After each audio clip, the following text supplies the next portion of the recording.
Hi, this is Brian Kim. I'm going to share with you episode number 4 in the From Good to Great series.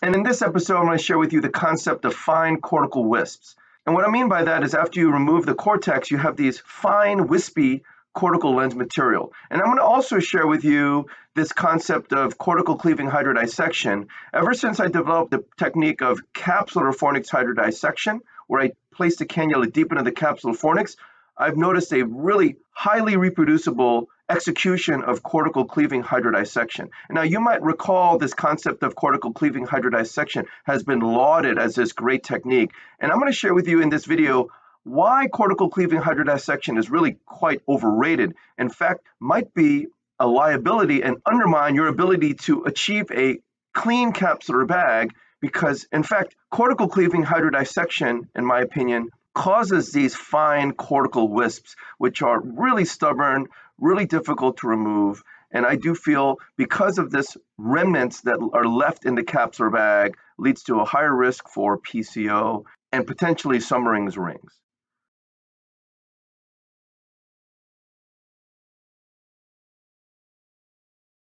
So you saw I was able to execute the capsular fornix hydrodissection technique. I placed a cannula under the rexus edge contra-incisionally, and you saw I was able to achieve 2 fluid waves, not just 1, but 2. And then very carefully and gingerly, I'm able to spin the lens. But as I'm spinning the lens, I feel there's some level of resistance. And all of these are clues to my feeling, okay, I'm going to have a higher chance of these fine cortical wisps when I do the actual cortical cleaning part. And so again, even though I had excellent fluid waves, 2 nice fluid waves, and I was able to spin the lens in the capsular bag, because of the nature of the spinning and I was feeling some resistance, again, I always try to be very gentle, don't cause too much tractional force on the zonules, but despite that, I had a sense that maybe this is going to be that case that has those fine cortical wisps, and I'll explain what I mean by that later on in the video.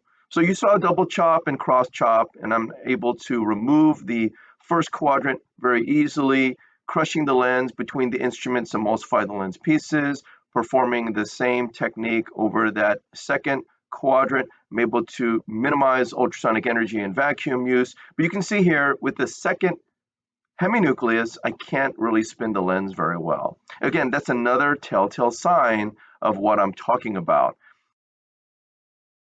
So you saw I was able to hook the peripheral lens, the subincisional lens material, by hooking the lens with the chopper, getting around the rexus edge, twirling the tip so it hooks the lens at the equator, and I'm able to pop the lens up out of the bag. Again, this is a very gentle way, a safe way, and a direct way to disengage that lens from the capsular bag. I was able to crush it in half, and then using mechanical fraction forces to remove the lens pieces. Now I'm able to remove the epinuclear material. You can see the epinuclear material is this rather thick piece of lens material, but it's also, if you are really observant, it also removed all that cortex. And so this is the case, okay? When I have good hydrodissection, I'm able to spin the lens, but there's resistance. And then during the lens disassembly, if there's sticking of it, there's resistance. I'm able to get the lens out, the epinucleus out, but then the epinucleus and the cortex are all together. And that's the situation you're finding yourself in. When you have excellent cortical cleaving hydrodissection, which I'm able to achieve with the capsular fornix hydrodissection technique, I'm able to get true disassociation of the capsular bag from the cortex. But this also means that the epinucleus doesn't want to spin because it has frictional force and it's still adherent to the cortex. And so when that happens, the lens doesn't spin. And then when you remove the epinucleus, the cortex comes all out in one piece. And because you're able to peel the cortex from anterior to posterior, you get this really annoying cortical wisp. As you can see here now, I'm using the INA handpiece to remove the cortex, but I am just surrounded with a lot of this fine cortical lens material. It's in the capsular fornix, it's along the anterior rexus edge, it's on the posterior capsule, and you're going to see how tedious it is when I remove all of this material. You have to use polish mode in this situation. Polish mode is just so advantageous, very safe on the capsular bag. You don't have to worry about rupturing the posterior capsule. You can confidently peel off and tease off that fine wispy material off the capsular bag underneath the rexus edge into the capsular fornix as well as the posterior capsule. And so this is my technique. I try to grab it from the anterior side, and if it comes out easily, I'll go ahead and peel it from anterior to posterior, which is ideal. But sometimes it doesn't come out.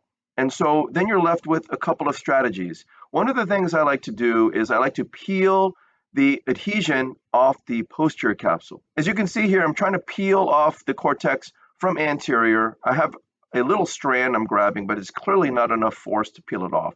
So I'm peeling on the posterior capsule side. And so with the port down, again, this polymer tip is very safe with polish mode. I'm able to tease off the cortical wisps off the posterior capsule. And if you really pay attention, again, with these high definition microscopes, I feel like this is why we see this more versus a long time ago where you couldn't see it.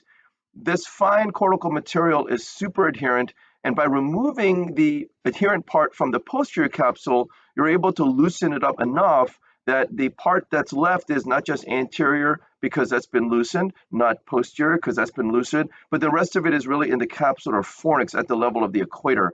And then you can do what I do sometimes is go ahead and place the tip deep into the capsular fornix, or you can use the BSS cannula to pulse into the subincisional capsular fornix as you're seeing here.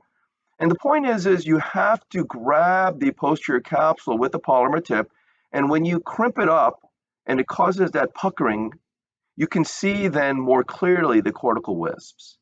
Now, I do this on a regular basis, especially when I sense there's cortical wisps, and all of that is predicated upon how easily I'm able to spin the lens and how I'm able to spin the lens during lens disassembly. But the point is, I have some sense, even before I start to remove the cortex, of whether or not I'm going to encounter these cortical wisps. And so again, you want to peel off the cortex from anterior to posterior if you can, but if you can't, go ahead and go port down and peel off the adhesions that you're able to visualize on the posterior capsule. Once you're able to separate the anterior adhesions as well as the posterior adhesions, what's left is the forniceal adhesions at the level of the equator, and you're able to go after with the eye and handpiece, or you can use the BSS cannula pulse into the subincisional capsule fornix as you see me do on a regular basis.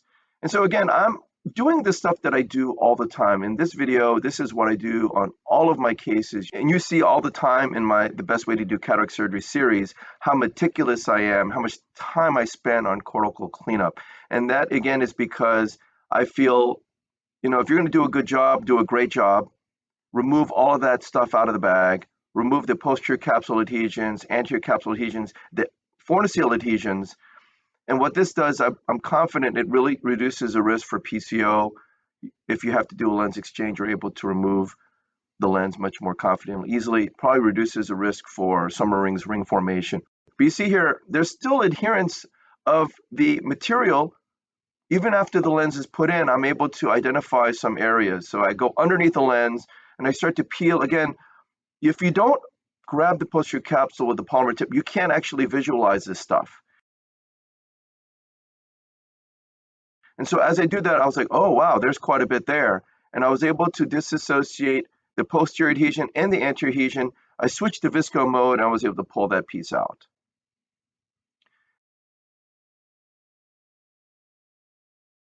I stop, I thought I'm done, but then I look and there's some more stuff on the left side here.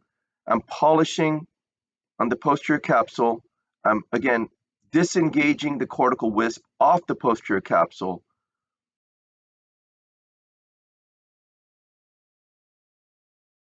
I get over the lens now, switch to polish mode again, trying to get that stuff off the anterior capsule, and then I was able to switch to visco mode or remove the cortical wisp. And so again, I feel this is very important because again, the old scopes that we had did not really, you couldn't see this stuff. And so, cortical cleaving hydrodissection was lauded as this cool, very efficient way to remove the epinucleus with the cortex all in one fell swoop. It sounds super efficient, sounds super sexy and kind of a cool thing. Oftentimes with the hydrodissection techniques that existed then, it was a very hit or miss technique. Sometimes you achieved it, sometimes you didn't, but you always felt great because you never could see those fine cortical wisps.